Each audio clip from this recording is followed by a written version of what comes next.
This is a very sensitive case. We will do our utmost to maintain a neutral point of view and only state the facts of the case without involving any speculation. Hello, everyone, and welcome back to Get Psyched. Today, we are here with Professor Meghana Srivatsav, who teaches the criminal psychology course at Flame University. She will be providing her professional opinion on the varying facets of the Menendez brothers case today.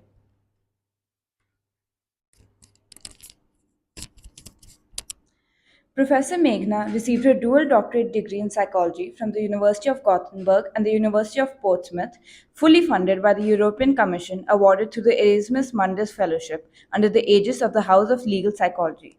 She has completed PG diploma in forensic psychology from National Forensic Sciences University. She also holds MSc in clinical psychology from Bangalore University. Professor Meghna is a consultant, criminal, and investigative psychologist with 12 years of academic and professional experience. She has worked in various setups, including prisons, rehabilitation centers, forensic science labs, and universities. Her doctoral research specialization is investigative and counterterrorism interviewing. She actively promotes anti torture measures in the criminal justice system and proposes open science practices in academia and research. In her spare time, she engages in animal welfare and traveling.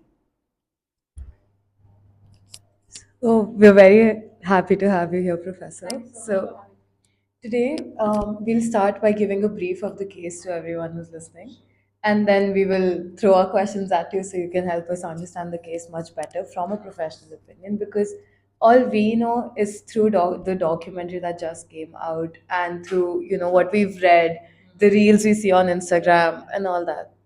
So, the Menendez brothers case is a complex narrative which involves the brutal murders of their parents. So, their parents were Jose and Kiri Menendez, and the brothers are called Eric and Lyle Menendez. So, the murder took place on August 20th in the year 1989, where the brothers shot their parents to death. And they were convicted for this and they were given life in prison. So there were two trials that were held during this case. The first trial was considered to be a mistrial, and in the second one, the evidence was reviewed again, and they got life in prison. So the issue with the first trial, what we've learned is that the counselor's notes that were presented. So it was found out that the defense attorney like edited the notes of the counselor so that it doesn't get Eric and Lyle into trouble. And in the second case, the difference in the evidence that was presented was that a major facet of this case, which was where they talk about the sexual abuse they suffered from the hands of their father, was not admissible in court. So why we think like this crime took place, what we've read in the news, what we see in the documentary, is that Eric and Lyle Menendez claimed that their father sexually abused them, and their mother was there as a spectator, and she did nothing to stop it, and she was also to a degree involved in the abuse of the children. And it is said that when Eric confessed to his brother Lyle that this has been happening to him, he found out that it also happened to Lyle, and they then planned and executed the murder of their parents. So there are two differing opinions on this. One is that we believe that childhood trauma and the continuous abuse of the brothers led to the murders, and that's how it was so violent. And the second view, which is followed by the prosecution itself, was that the brothers killed their parents not in self-defense but to acquire the wealth of their father, because it was also said that Jose Menendez was planning to cut them out of the will. So that was the prosecution's theory, that the murders took place only and only to acquire the wealth of the family. Now, there was also, they had almost gotten away with the murders, but what happened right after the murders was that they were spending the money a lot, whatever money they got. They were buying Rolex, they were staying in condos, they were buying condos. And this was seen as not behavior of, people who just lost their parents, but this could also be a way in which they were manifesting their grief, because as we know, everyone processes their grief differently. Now with the documentary that came out, which is called Monsters, so It's in the Monster series. The first one was about Jeffrey Dahmer, and the next one, this one, is about the Menendez brothers themselves. So after this documentary came out, the documentary covered everything from like why the murder took place and how it was planned and what happened after and their trials as well. And it has swayed the public opinion a lot because now a lot of people believe that that they were convicted wrongfully because they did suffer from sexual abuse, and it could have been self-defense and they shouldn't have been given life in prison. Because another opinion is that if Gypsy Rose Blanchett can get out, then why can't the Menendez brothers? Another facet in this case is the ethics that might have been violated by their therapist Jerome Mozil, where the brothers confided into him about the murders that took place, and he was scared for his life because Lyle also threatened him to not reveal it to anyone. Following this, Jerome Mozil told his girlfriend about the murders and what had happened and how Eric and Lyle told him about it. And after his girlfriend, once got agitated at him, she went to the police and told everyone this. So the ethics that people have been saying that might have been violated were that he firstly told his girlfriend about his patients, which is violating their confidentiality. But on the other hand, the second he found out that the brothers had committed a crime, it was his duty, and but because of ethics, he should have gone to the police and told them because they could have harmed someone else if it wasn't in self-defense. So this is just a brief of the case. Now we would like to ask you some questions about the case so we can get further clarity into it. So Ragini, do you want to start?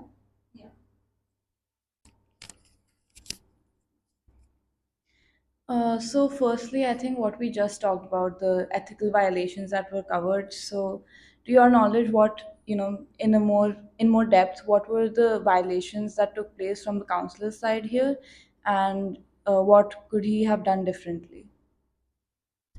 Um, I think to start off, it was his duty as the psychologist to inform that if Eric or Lyle were to confess in any form to him, then it was his duty to inform the legal authorities that this has happened.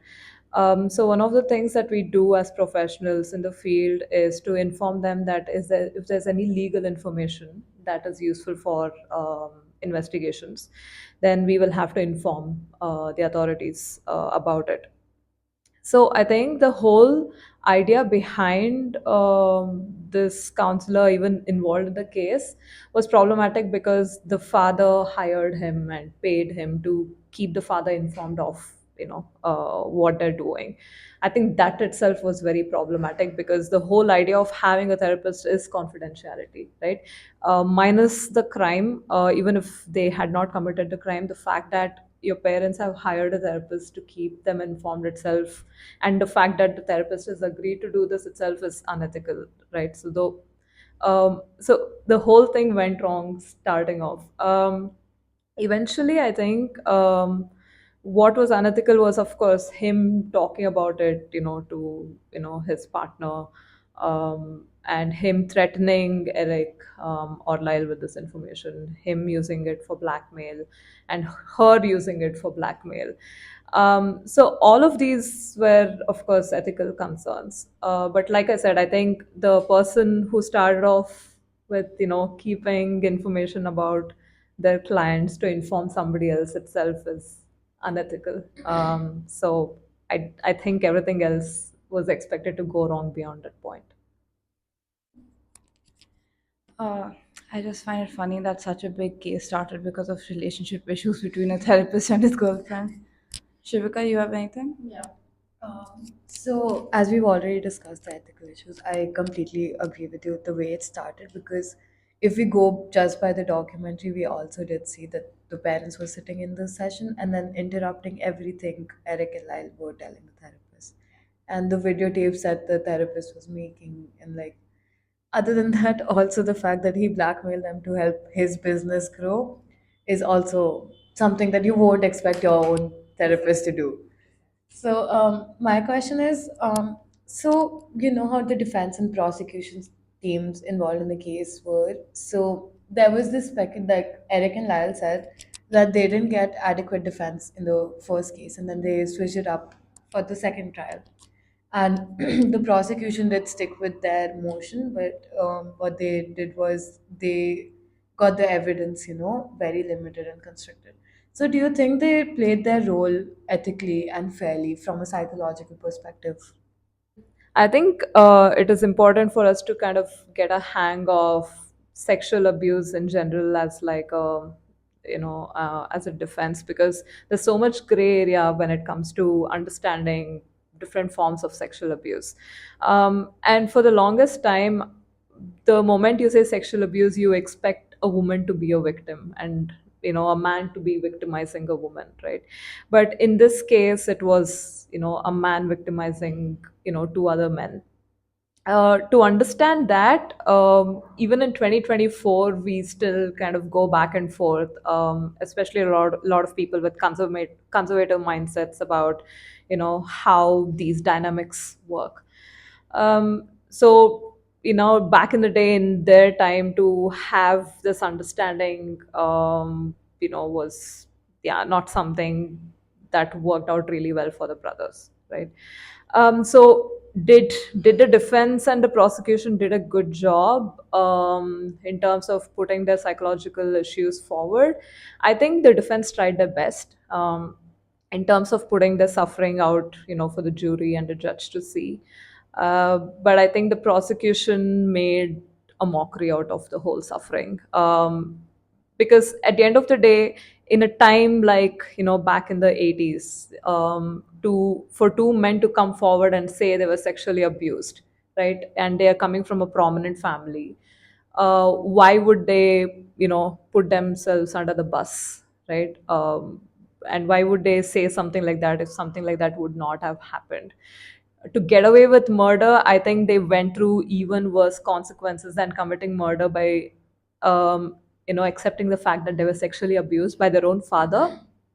I think that takes a lot more courage than to accept that somebody has committed a murder, especially back in the time where people were of conservative mindsets. So, did the prosecution do a good job in this aspect? Absolutely not. I think they made a mockery out of the whole situation. I think they made it really hard for other people in similar situations to speak about it. And of course, at the end of the day, I think Eric and Lyle got a really unfair judgment based on this. And I genuinely think the second trial was really hard for them because they weren't able to talk about what they went through. And that really limits what the jury sees. Because if the jury doesn't see that they were, what led to the murders, then obviously they're going to believe that, they did it for the money itself. And because of this, I feel like they did not really get a fair trial the second time around. Yeah. Ragan, you want to continue? So my next question is, how do you think, like, public documentaries like the Menendez brothers one or the one made in the same monster series about Dahmer originally, how do they skew public opinion on like cases of such a large scale or such brutal cases such as this? How do they change how people view the morality of the situation essentially? Um, I think there's two sides to the same coin, right? I think there's advantages, for in terms of watching documentaries like this, where we get some more inside information that we probably don't find on a Wikipedia page, for example. Which is a good thing, especially in a case like Eric and Lyle's, because we are able to form a more informed opinion, about this. But the flip side is that it can taint, depending on how the show is made, for example, right? And there's always, irrespective of how neutral we try to be, there is some amount of subjectivity that gets taken in these shows. Of course, I think in the Eric and Lyle case itself, the makers have done a good job, basically giving us information from both ends. But the way the show tilts is still showing to some extent that the brothers are innocent in their own way, and we want, and like people like us, right, we want to believe that and we want to take the side, which is why this whole thing on TikToks and everything is happening, and people are talking about the unfairness of this case. So yeah, I think in terms of affecting public opinion, there can be a good side to it in terms of like getting more information, especially in cases where maybe the innocent, or in this case, not really innocent, Yeah. but they never claim to be innocent. They, accepted in terms of committing the murder, but understanding why it happened, I think it's a good way to go about it. But yeah, it can go both ways, right? We have so many other movies that have come out. Yeah. For example, the Talwar case, where nothing has happened still, and we have no idea after all these years what happened. So we watch movies and we are like, okay, we have all this information. What do we do? Right. So I think, yeah, it can go both ways. So in a way, it's good. In a way, it can be bad. But I think, especially in this case, one of the bigger problems was the amount of media coverage that happened back in the day. And people had already, like, ideally in the US, the jury is supposed to be uninformed so that they have a very neutral stance about it. They're not biased with their opinions. But the whole media coverage itself created so much bias in the minds of the people. So the mistrial, of course, happened because people had made their opinions about what happened, and I think that was a more fair judgment than the second trial. One. Yeah. Okay. So I'd like to ask you, because you're talking about documentaries and the change in public opinion. So, do you think the change in public opinion this time around is because we are more open to accepting that men can also be sexually abused? Or is it because the brothers were portrayed by actors, that appeal to the public, and the story also appeals to the public now? So, is it because of because I think this also plays a role, the attractiveness of the actors playing Eric and Lyle Menendez? Or is it because we are more open now? Um, no, I think openness of our mentality plays a huge role in terms of us accepting. So if we look into the documentary back in the day when the case came out, people made jokes. They were on the Tonight Show. Like laughing about how they're using sexual abuse as their defense. So I think we would never joke about sexual abuse, irrespective of what gender identity a person has, right? So I think openness to the whole idea of them being abused is changing how we feel about the case. Of course, honestly, I mean, when I personally watched the case, maybe it's also an occupational hazard, but I didn't care about who played the roles and what happened there. But yeah, I think mentality matters. I think we are at an age where we are a bit more open minded to explore it, even if we don't understand a lot of it, because this is very layered, right? All of these problems are very layered, and we don't understand the nuances of this even today. um, Even though we claim to be more knowledgeable and we have more access to information, and all that, I think, yeah, I think just being more open minded to more information and understanding, being more empathetic to other people's issues, complexities of just human existence in general has increased today, right? So I think that plays a big part. So, I wanted to ask you that, so like, this one of the central themes of this case was the fact that they had been sexually abused. Like, that's the main thing that we've been talking about. That's the main thing that was of interest in the trial as well. So, in your opinion, what are the long-term effects of things such as sexual abuse or any form of abuse on criminal behavior in general, like in society? um, if we kind of go into the history of a person, especially people who have committed some form of a violent crime, um, or some form of abuse, right? I mean, with my personal experience, when I've spoken to criminals, where I've interacted with them, you see that there is some form of abuse they have gone through growing up, right? Or they're living in an environment where violence or abuse is normalized, almost like they see it every day growing up, and they think it is okay to be a certain way or whatever. um, so I think coming to Eric and Lyle's case, going through that level of abuse from such a young age, as they were as little as what, 4 5, yeah, Yeah, 5 or 6, somewhere around yeah. So having gone through something so traumatic from such a young age, I think plays a huge part in who you become as a person. And the fact that they had no trusting space, they couldn't go to their mother. There was no safe space. Like when we are children, or even when we are adults, right, we still go to our parents as a trusting space. For us, parents kind of protect us and take care of us. So if you can't fall back on a basic source of trust, I think that creates a huge problem growing up in terms of who you become as a person. So I think they both did not have the space to express how they were feeling or deal with the trauma that they were going through. They had a therapist who used the information against them, right? So there was absolutely zero places where they could fall back on, right? So it is not surprising that that level of rage and anger, kind of built up in them, where they had to express in the form of maybe shooting their parents. I'm not saying the murder is justified. I'm just saying that um, it can, I mean, this kind of built up of years and years of trauma and unresolved anger and yeah, all of these issues can lead to some violent behavior. So it is not surprising. It is not justified, but it's not surprising. Yeah. I also feel that, the role of money was very important in this case because people think that if you're affluent, if you have money, then you don't really have any real problems in your life.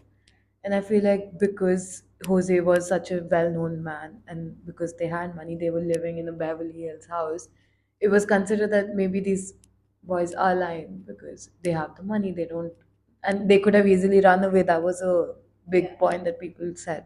But I feel like running away from these situations is harder for people because you're leaving your parents, your family behind. And in the documentary, we did see that they, from time and time again, they did also say that they love their parents as well.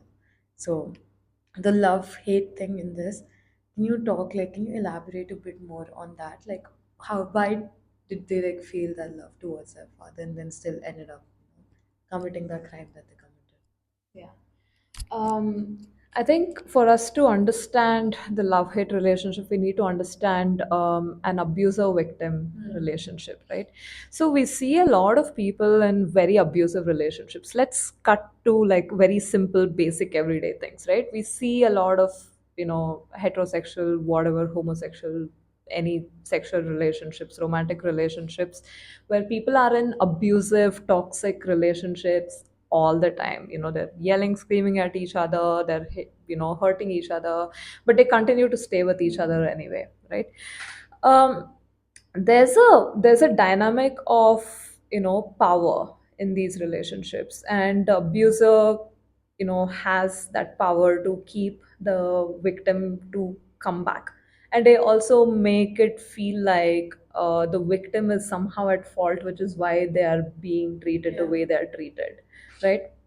So the victim thinks that, okay, it has to be my fault, so if I behave a certain way, then this person will be pleased and they won't behave the way they did with me, right? So the victims somehow end up taking responsibility for the wrongdoing of the abuser. Yeah. And the cycle of abuse continues, right? So there's like, there's abuse, and then there's this honeymoon period, or a period of where this abuser comes and says, okay, whatever, treat them better, treat them nicely. And then they think, okay, if I behave a certain way, see, this person has treated me nicely, right? So maybe they're not so bad after all. So they continue behaving the certain way where they're pleasing the abuser, and then something else happens, some other trigger comes off, and the abuser abuses again. So the victim keeps thinking that, okay, if I behave a certain way, then this person will do it. So they keep repeating the cycle, which they get stuck in. So there's a constant love hate relationship in all abusive relationships, irrespective of sexual abuse, right? So I think having the dynamic you'll see in the documentary as well, where both the sons keep saying that, no, I think he was a really good man, we really love our father, we loved our mother, we miss her, all of those things, but they were also stuck in a cycle of abuse, right? So at some point the victims just couldn't handle the amount of abuse, and they also felt so stuck, where Eric probably realized that he couldn't go to university because his father said, you're not going out of the city, you need to stay close, or you need to stay home. I think they came to a point where they were cornered to such an extent that they lashed out. But yeah, the love hate relationship is a very common narrative in most abusive relationships. So it's just a cycle that happens in all of these relationships. I think it's also the sense of familiarity because they were like, I don't know, 4 or 5 when the abuse started. So they've not really known anything else. It's not just as easy as just running away when it's all they've known. So the next thing I wanted to ask you was that in cases like this, where the psychological aspect is such an important part of the defense, do you think the lawyers or judges should be required to have some understanding of psychology in such cases, or it's just a legal matter, like it doesn't matter as much, or should they have some like psychological background to be involved in the case? I think it's a bit of a high expectation to have of lawyers or judges to understand psychology, because even psychologists to understand the deeper layers of psychology, I don't think it has happened. Right? There's so many different fields, and we're all experts in whatever little extent we can be in our own fields. But I think what would be useful is to have, like, maybe an expert like a psychologist or a counselor to be a part of, cases like this, where they are able to evaluate, from like sitting far away from the whole case, right? And they're able to give a more objective judgment of the whole thing. So yes, I think it's very important for psychological aspects to be a part of like legal proceedings. Yeah, maybe not expect them to have the knowledge, but at least key professionals within the legal system to be present in cases, so that they're able to give a more enlightened approach about the whole thing, and like give a more holistic view of the whole case, so the judgments are better. Yeah. So now moving towards a little bit about criminal psychology. So do you think criminal psychology in itself as a field, if it was more developed back in the day, could have played, larger role in the sentencing itself? Because I don't think we also agree with how they were like given the sentence of life in prison. So do you think criminal psychology, if understood better back in the day, could have helped with this? Um, I think criminal psychology is a bit of a stretch. I think just understanding that mental health issues exist and trauma can lead to certain behaviors. Just some basic understanding would go a long way. But yes, of course, I think if you have an understanding that criminals do certain things, like not all of them just decide tomorrow that I'm going to have a career as a criminal, right? um, there has to be some motive, something that drives them to do what they do, to kind of go into that depth and those layers, and in trying to understand the person behind what you see, and what experiences they've been through, I think would be really helpful. Yes. So criminal psychology, yes, but psychology itself in general, I think will get us a long way in terms of making law enforcement better. Even in terms of like simple things like how we talk to them, how we interview them, how we interrogate them. We are trying to move away from interrogation techniques because they can lead to like false confessions. A lot of times police question these people as though they're already guilty, even before they're proven. The way you treat a person who comes in, you treat them as a person, right? You don't treat them as a criminal or a suspect. um, so I think having that basic understanding that on the other side of the table is a human being, right? Like he or she may have committed a crime that's heinous, but what drove that? I'm not saying that we can use psychology as a justification to criminal behavior, but I think having an understanding of why criminal behavior occurs will help us strengthen the law enforcement, right? So that we are doing the right things, giving the right rehabilitation methods so that these things don't repeat. Yeah, I think just to make the law enforcement stronger, this would be useful.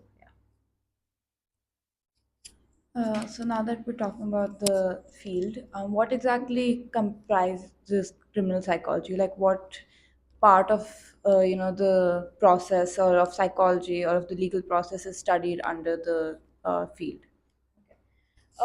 So criminal psychology is just one of the many subjects. So we have legal psychology, we have forensic psychology, criminal psychology, investigative psychology. So all of these things come under the big umbrella of law, right? Anything to do with legal issues, criminal behavior. So criminal psychology itself is more like theory oriented understanding, theoretically what might cause crime, the whole social aspect of of criminal behavior, why a society, why some societies have more violence, for example, or have more crime happening. um, so something like that, and then we move on to like forensic psychology, where if you think of forensics, you're thinking evidence, right?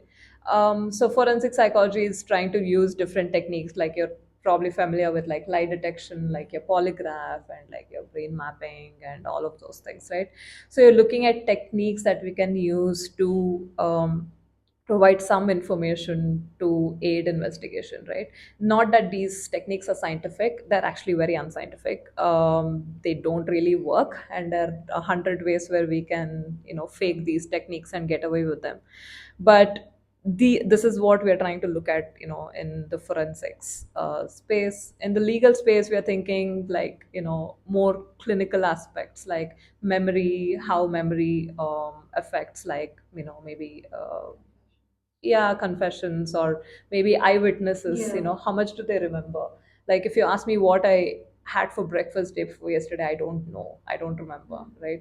So if our memory is so frail, right, we can't even remember what happened a week back. If you ask a witness what happened 2 years ago on this murder case on the crime scene, how much information do we actually remember, right? Because with time our memory keeps getting worse and worse. So like looking at memory, looking at thinking processes, cognitive processes, so all of those things, right? So there's so many different subjects that we can study within the whole psychology of criminals and criminal behavior area. So yeah. I, Now I want to ask you about the course structure for the criminal psychology course that we teach in Flame University, that you teach right now. So what resources do we use and what does the structure look like? So currently we have a UG4, so which is the FSP course in psychology and crime. So this is a pretty basic course. We are covering like theories of crime. We are looking at different mental health issues that can affect criminal behavior, or rather, how we think certain mental health issues can affect violent behavior. We are trying to understand different layers of aggression and violent behavior. Then we look at like some assessments, measurements that we use within psychology. So maybe like personality assessments, stuff like that, um, to assess, criminals, of course. But we are also looking a little bit at like police psychology, like when we are hiring law enforcement agents, what are the assessments we use? So we, especially in Western countries, we have like psychological analysis before they get into law enforcement. They need to be psychologically fit as well. So what kind of assessments we use there? And then we also touch base on like deception detection techniques such as the polygraph, your brain mapping, some things, like narco analysis, that is technically illegal in a lot of countries against human rights and all that, but we still do that in India. So we cover that as part of the syllabus, while informing that this is against human rights and please don't do this if you were to be a forensic psychologist in the future. So I mean that's what I do. I don't know how what the others do, but I am constantly giving disclaimers of please don't do this. I'm going to teach you this, but this is not what you're supposed to be doing. Don't do polygraph; it does not work. And I teach them how to beat a polygraph. I mean, I've seen a lot of videos Yeah, about how you can beat a yeah, exactly. So things like that, we do that, and then we move on to like suspect interviews. So I teach them basics of different interviewing techniques. So we move away from interrogations to investigative interviewing. And then towards the end we go towards like rehabilitation, looking at like victims, rehabilitating criminals, prison systems, like different prison systems, how they work. So does a like punishment based prison system work versus a rehabilitation based prison system? So that's kind of how we end with the course. So yeah, it's pretty basic, but it covers like a lot of like larger aspects within the criminal psychology area. Okay, so that was, I think, our last question. Yeah. And now we would really like to thank you for joining us for this episode of Get Psyched. The Eric and Lyle Menendez case, why we covered it today was because I've been seeing a lot of reels about the case, honestly. And when I saw the documentary, I was very fascinated because I've heard about the case before, but I never looked at it from a psychological perspective. So thank you for giving us that as well. So thank you guys for joining us, and we will see you next time. And it will be Kushagri and Rituja coming with the Halloween episode. Thank you.